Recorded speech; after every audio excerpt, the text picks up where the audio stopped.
D. Recorder Galair, my name is James Nagle, welcome to The Irish Nation Lives. In this episode, on the anniversary of the East Cavan by-election of June 1918, I'm going to take a look at the by-elections that were contested by Sinn Féin since the beginning of 1917. Now, I'm not going to go into too much detail on each one, instead I'm going to look at them as a whole to see what they had in common and to get an idea of what the political climate was like at the time.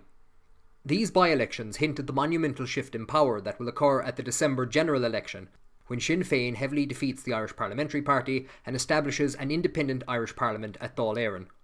It is arguable that this would not have happened without these early by-election victories. When the British Parliament met in early 1911, Sinn Féin was barely 5 years old, a fringe group little known outside the pages of its poorly circulating newspaper. Its earliest by-election victories came when much of the party, and indeed one of their candidates, was still in prison. In 1917, however, it contested and won 4 of the 5 by-elections held in Ireland, but by the start of 1918, momentum seemed to fade, and by April they had lost all 3 by-elections held that year. In January, the sitting Irish Parliamentary Party MP for South Armagh, Charles O'Connor, passed away at the age of 68, and a by-election was called for early the following month to replace him.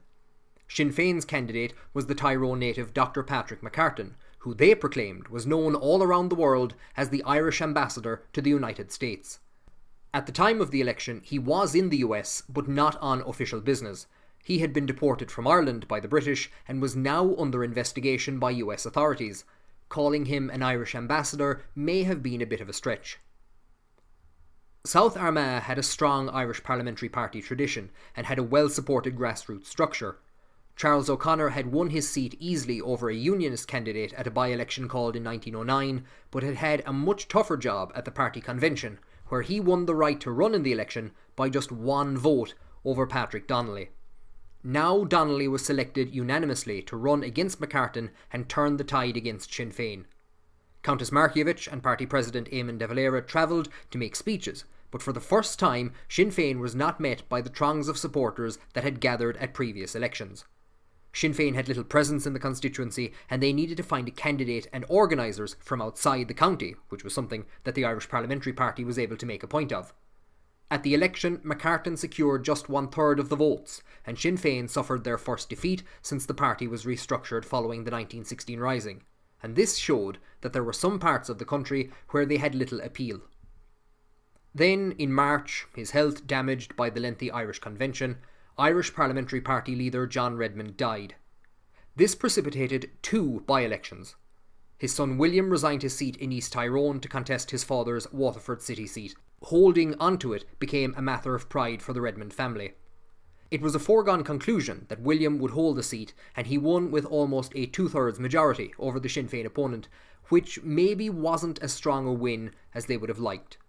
East Tyrone was similar to South Armagh in that it had a strong party structure with a tradition of fighting elections, but different in that it also had a large Unionist population. The noted Irish poet Tom Kettle, who was killed in the First World War, had won the seat in 1906 by just 0.1% over his Unionist rival. The Irish Parliamentary Party and Sinn Féin put forward candidates to contest the seat, and this could easily have led to a split in the nationalist vote and a Unionist victory. But no Unionist candidate was put forward. When war had broken out, a gentleman's agreement was made in the House of Commons that should a seat become vacant, the party who held it would put forward a candidate unopposed at the subsequent by-election. Sinn Féin could argue that they weren't party to this agreement, and also it wasn't in their best interest to not contest these by-elections. Sinn Féin put forward Sean Milroy in East Tyrone, and they felt that they had a good chance of winning if Unionist voters didn't come out. Indeed, the turnout almost halved from the previous election, but what few Unionists did vote, voted for the Irish Parliamentary Party, and this was enough to turn the election in their favour. Whatever differences of opinion they had with the Irish Parliamentary Party, the idea of being represented by Sinn Féin was abhorrent to the Unionists, and they felt that the party was mocking Westminster with their abstentionist policy. In close proximity, Sinn Féin has now lost 3 by-elections, and on the surface, it looks like the Irish Parliamentary Party has steadied itself after its early losses, and a good outcome from the Irish Convention discussing Home Rule would win back a lot of the support that they had lost. It can be argued that Sinn Féin's early election victories were the result of Britain's heavy-handed response to the 1916 Rising, and a general malaise with the ongoing war. As long as Britain doesn't stick its foot in and provide Sinn Féin with a platform to rally the nation around, it's possible that the Irish Parliamentary Party could have continued to stabilise and see off the threat. That really was expecting too much of the British. On the 24th of March, a few days before the start of the German Spring Offensive, Edward Graham, the sitting MP for Tullamore, died at the age of 52. Graham was not a member of the Irish Parliamentary Party though. He was one of just two independent nationalists representing Ireland, the other being Lawrence Ginnell, who now sat on the Sinn Féin executive. The Irish Parliamentary Party had won the Tullamore seat when it was created in 1885 and then held it, unopposed, until a by-election in 1914, almost 30 years without a vote.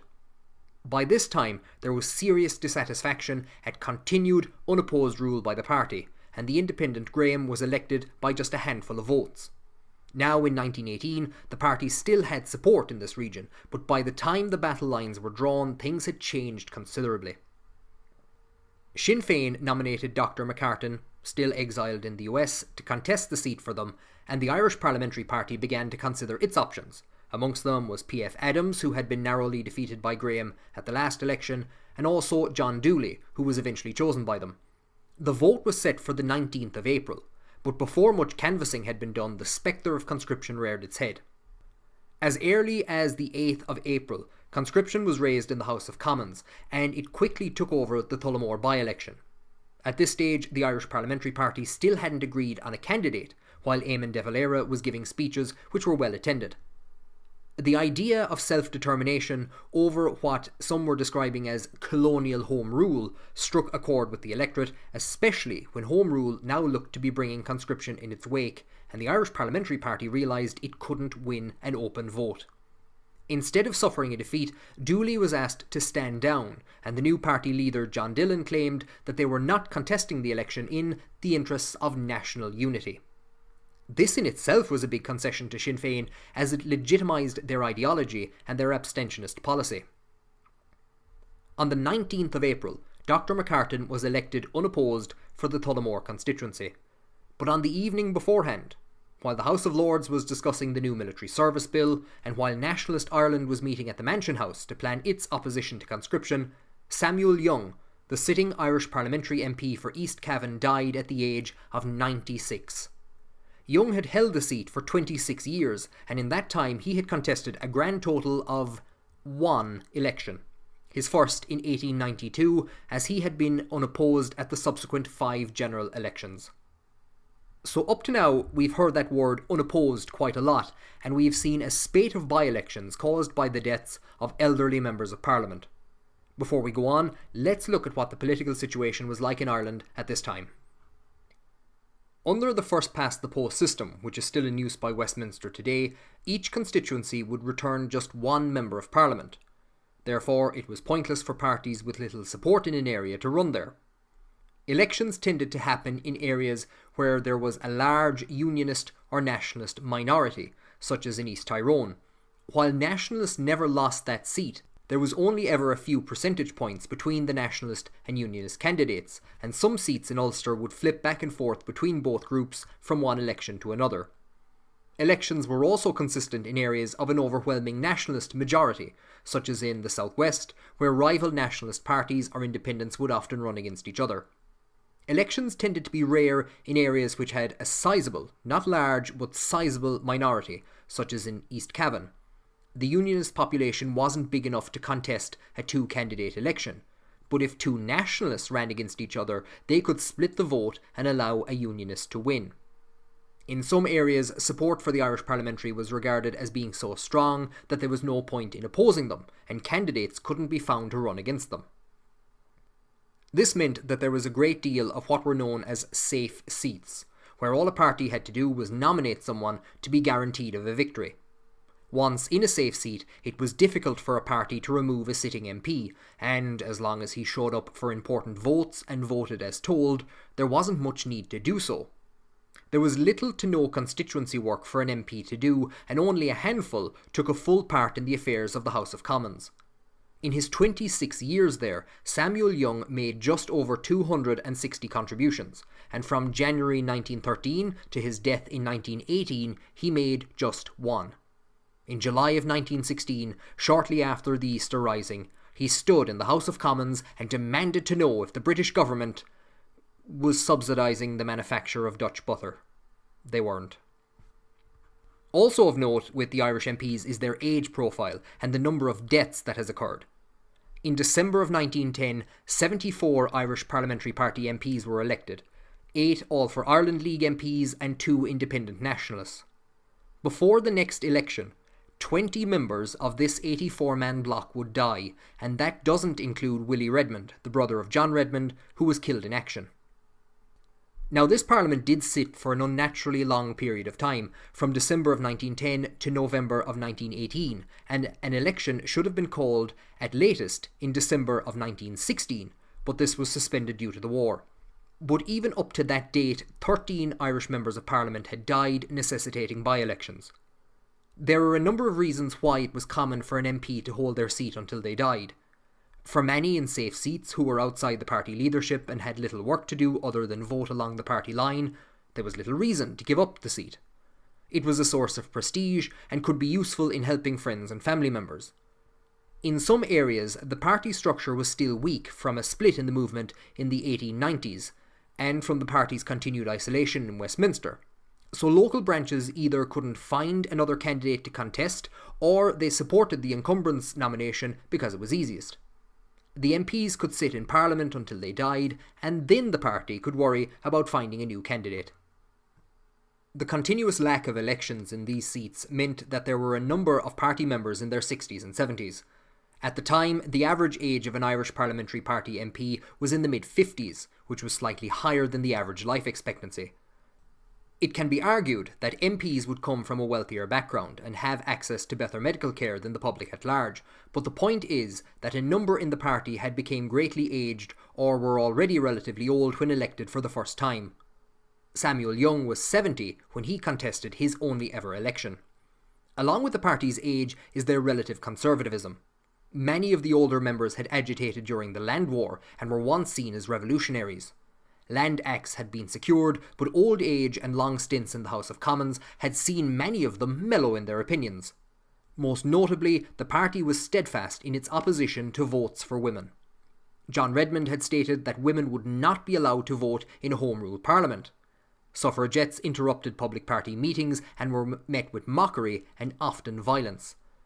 Also, the Land Acts, which helped farmers to buy the land they were renting from the landlords, hadn't been beneficial to everyone. There was still a large section of the population living on small plots which could just barely sustain their families, and many hadn't been able to buy their own land. This provides a base from which Sinn Féin will be able to gain support in 1918, but at the moment these groups can't vote. Like Britain, Ireland has a very heavily restricted electorate, and only men over the age of 21 who rented or owned land of a certain value were able to vote. The land requirement meant that alongside all women, about 40% of men were not entitled to vote, and this would have included most of the working class and farmers on small, unsustainable plots. These rules benefited the Irish Parliamentary Party and isolated them against dissent, as in most cases, those dissatisfied with the party weren't able to vote. This small electorate, making up less than 30% of the total adult population, also helped in creating the safe seats that saw MPs returned unopposed for decades at a time. So let's look at how all this plays into Sinn Féin's by-election victories. When the 1916 Easter Rising broke out, Lord French had been relegated from leading the war in Europe to Commander-in-Chief of the Home Forces. That included taking care of the situation in Ireland, and he dispatched General Sir John Maxwell to enforce peace and oversee the trials of the rebels. Maxwell decided that the best way to handle things was through mass-scale executions. At one stage, the list of those condemned to death stretched into the 90s, and 15 men were shot before serious pressure was put on Maxwell to stop. The Irish Parliamentary Party railed in the House of Commons that because of the policy, people who had condemned the rebels a week beforehand were now becoming sympathetic to their aims. On the 16th of June, a month after the executions, Maxwell wrote to the Prime Minister, Herbert Asquith, and told him that it was becoming increasingly difficult to differentiate between a nationalist and a Sinn Féiner, and that in the event of a general election, very few, if any, of existing nationalist MPs would be re-elected. Really, John? I wonder what the cause of that could be. Now, it's not clear who Maxwell thought would take seats from the Irish Parliamentary Party at this stage. He had overseen the deportation to internment camps in Britain of the vast majority of Sinn Féin, the Irish Volunteers, and members of cultural movements, regardless of whether they were involved in the Rising or not. Only one by-election occurred between the Rising and the release of prisoners at Christmas, and this was a victory for the Irish Parliamentary Party. In November, the West Cork seat became vacant after the death of the sitting All for Ireland League MP. While the League should have had a free rein in putting forward a candidate unopposed under the Gentlemen's Agreement in the House of Commons, this instead turned into a three-way contest. Daniel O'Leary stood as an independent nationalist, but declared that he would join the Irish Parliamentary Party if elected. Tig Barry of Cork attempted to get Frank Healy, a barrister who had defended members of the Irish Volunteers in court in early 1916, and who was himself in prison, to stand in the election for Sinn Féin. Healy had also been nominated to run for the All for Ireland League by its leader William O'Brien, and attempts were made to find out where he stood on Sinn Féin's abstentionist policy. Even though he declared the Irish Parliamentary Party to be a pack of traitors, his refusal to declare that he would abstain from Parliament meant that Sinn Féin repudiated his candidature.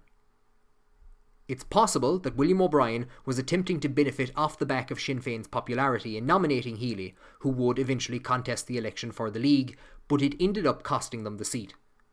In protest at the nomination of an unofficial candidate, League member Michael Shipley ran as an independent and split the League vote, allowing the Irish Parliamentary Party to claim the seat. So at this point in time, by December of 1916, as long as Sinn Féin isn't able to rebuild the party anytime soon, there is no threat to the established order. A general election in December would have seen Sinn Féin able to agree on and put forward very few candidates. It would also have had difficulty in finding organisers and volunteers to run a nationwide campaign, and this could have seen the Irish Parliamentary Party return a depleted but still strong number of MPs. Instead, three events would happen which would maximise gains for Sinn Féin. First, no general election. Second, the early release of most of the Easter Rising prisoners.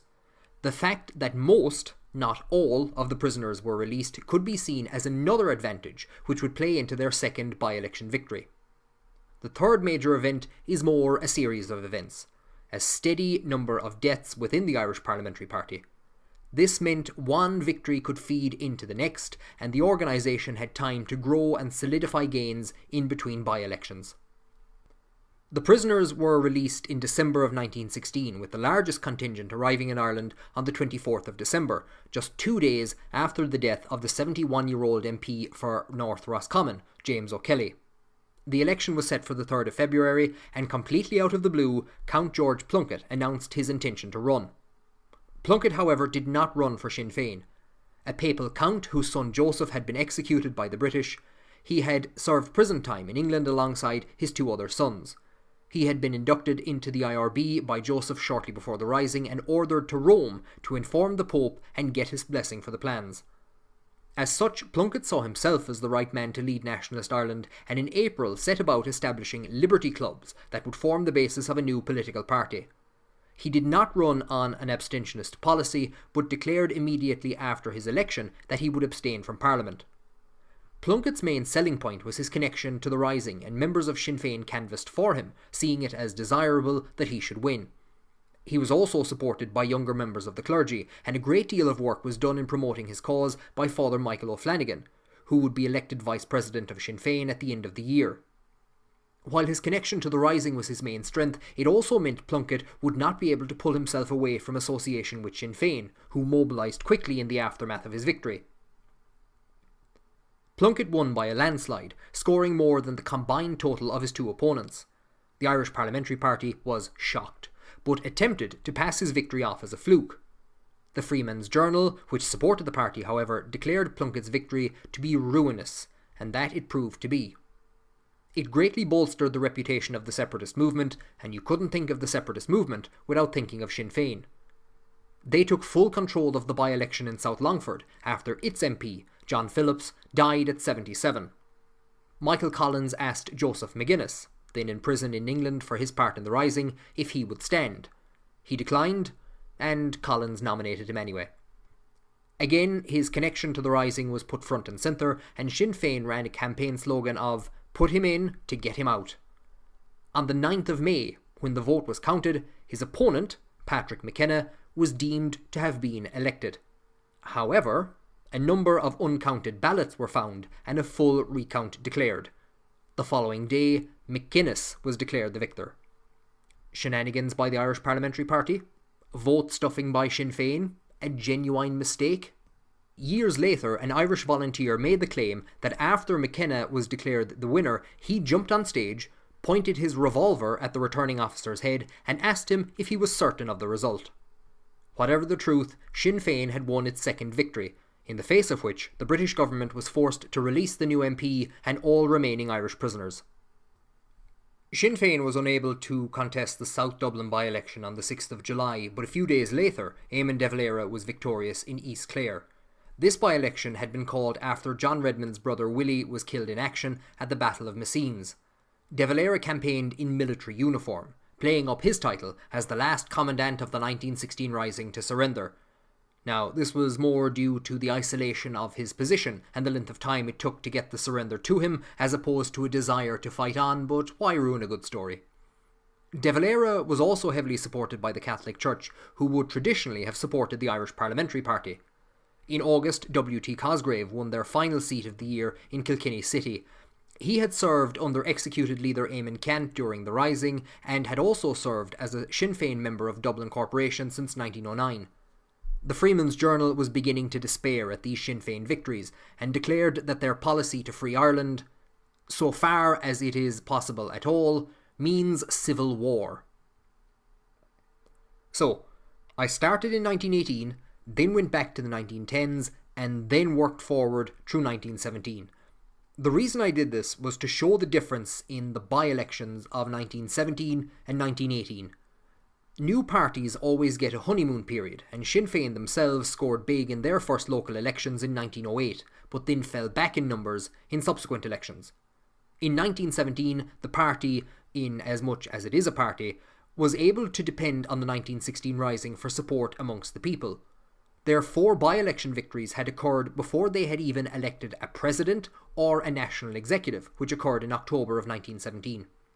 But the Rising doesn't hold as much weight in 1918.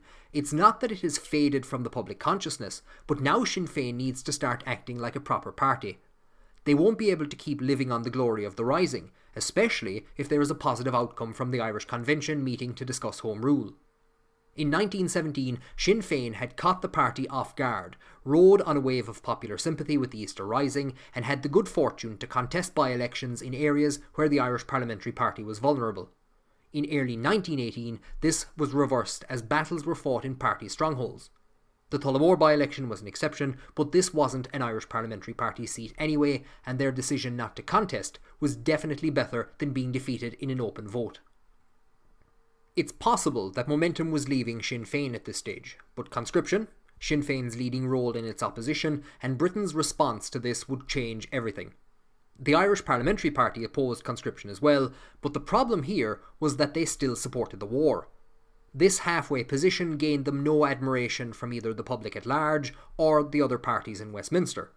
Instead of being able to isolate Sinn Féin and claim them to be the party of a disaffected minority, they were now sharing podiums with them. Conscription had put them severely on the back foot and was a knockout blow to Irish desires for Home Rule. Now, like I said, just as the Conscription Crisis was coming to a head, Samuel Young died at 96 years of age. He was the oldest member of the House of Commons since the 1600s, and so his death had been anticipated for some time. The Irish Parliamentary Party believed that they were owed a favour due to not contesting the Tullamore election, and asked that this be reciprocated in East Cavan. Instead, Sinn Féin nominated Arthur Griffith. This was like a red rag to a bull. Griffith was despised within the Irish Parliamentary Party, as he had been the most vocal critic of the party since long before his involvement in the foundation of Sinn Féin. Some within the party took it to be a calculated insult. Griffith's candidature could have been problematic, as he had also been a strong critic of Labour in the past and had spoken strongly against James Larkin and the striking workers during the 1913 lockout. For a brief period, Labour considered running an anti-conscription candidate in East Cavan, but eventually decided against it. Initially, Griffith's candidature was a bonus for the Irish Parliamentary Party. They could paint themselves as the aggrieved party and condemn Sinn Féin for caring more about themselves and fighting elections than fighting conscription. Sinn Féin's decision was, as one MP said, "nothing short of an outrage at a time when absolute unity was imperative." Party leader John Dillon urged that Griffith should stand down in favour of a neutral candidate, a proposal that was supported by the Church, but Griffith refused. Things could have gone bad for Sinn Féin, but in the middle of May, the British government stepped in to give them the boost they needed. On the 17th, Griffith was one of 73 individuals arrested as part of the German plot. 2 days later, 15,000 people, close to twice the actual electorate, turned out to a Sinn Féin meeting in Cooth Hill at which Eamon de Valera, also arrested, had been expected to speak. Now it was the Irish Parliamentary Party who faced demands to stand down and allow Griffith to run unopposed. John Dillon wondered seriously if the British government was actively trying to destroy the party by strengthening Sinn Féin. Posters were drawn up showing a strong and determined-looking Griffith, bound by chains, facing off in a boxing match against a gangly, cowardly-looking Dillon, entitled "The East Cavan Handicap." The slogan used in South Longford, "Put him in to get him out," was mobilised again to great effect. Now, you can see that elections back then were a lot different to the way they are now. The fact that Griffith had been arrested and deported from the country had no effect on his ability to run in the election, and instead helped him greatly. While a number of high-ranking Sinn Féin and Irish volunteer members involved in the campaign had been arrested, others stepped up to keep it going. On the 26th of May, Father O'Flanagan delivered a speech in front of 10,000 people. The speech was suppressed by British authorities and was not allowed to be published in newspapers, which was another boost for Sinn Féin as it fed into the idea that the arrests were carried out to prepare the country for conscription. O'Flanagan denounced the German plot as lies and misrepresentation, and stated that the quarrel between Ireland and England will go on until Ireland is completely separated from England under that beautiful tricolour flag of the Irish Republic. J.F. O'Hanlon, a member of the Cavan Urban District Council, was selected to run for the Irish Parliamentary Party, but conscription and the German plot arrests had firmly turned the election against them. Dillon believed the party could have won had it not been for the arrests in May, and on the day of the election, the 20th of June, Griffith secured 60% of the vote. For over a decade, he had been calling for Irish MPs to abstain from taking their seats in Westminster and to set up a parliament in Ireland and support his call for a dual monarchy. After years of having his idea ridiculed by the Irish Parliamentary Party, he had defeated one of their candidates and would now abstain from taking his seat, even if the party he had helped found had moved away from his more moderate idea of maintaining links to the British Crown. The threat of conscription would live on for a few months yet, and those arrested in May would still be in prison by the time of the general election in December, which gave Sinn Féin a propaganda boost. On top of this, the electorate would almost treble, which would allow many who the Irish Parliamentary Party had failed to win over to vote for the first time. The party was now in freefall, and many MPs will refuse to defend their seats when the general election is called, in the knowledge that their defeat is a foregone conclusion. The heavy-handed response of the British government to the 1916 Rising, its tying of conscription to Home Rule and the German plot arrests, gave Sinn Féin a tremendous platform on which to attack the Irish Parliamentary Party, but the party itself had a part to play in its downfall. Staunch opposition to expanding the electorate, linking Home Rule to the First World War, and continuing to support the war after the Catholic Church denounced it in early 1916, began to damage their authority. But it was their own ageing bench that did the most damage. At a time when denying Sinn Féin a voice was imperative, the party lost a steady stream of aged MPs. Sinn Féin wouldn't have been able to fight a general election in late 1916 or early 1917, but the by-elections were a fantastic opportunity for it to grow a support base in preparation for a bigger fight. I think it is fair to say that the Irish Parliamentary Party was a victim not alone of events outside its control, such as the war and the thoughtless actions of the British government, but also of their own hubris. It's still a bit of a way off until the general election, and while history doesn't come to a standstill between now and then, things are a bit quiet due to the arrests. I have a few pages out of Irish history episodes planned for the months ahead, Make sure to check out our Twitter and Facebook pages, Twitter in particular. I'll be tweeting there about the events of 100 years ago and retweeting articles on the period. If you have any questions on this episode or suggestions for a future one, you can post them there as well. A chóirde, thank you for joining me on The Irish Nation Lives. Slán go fóill.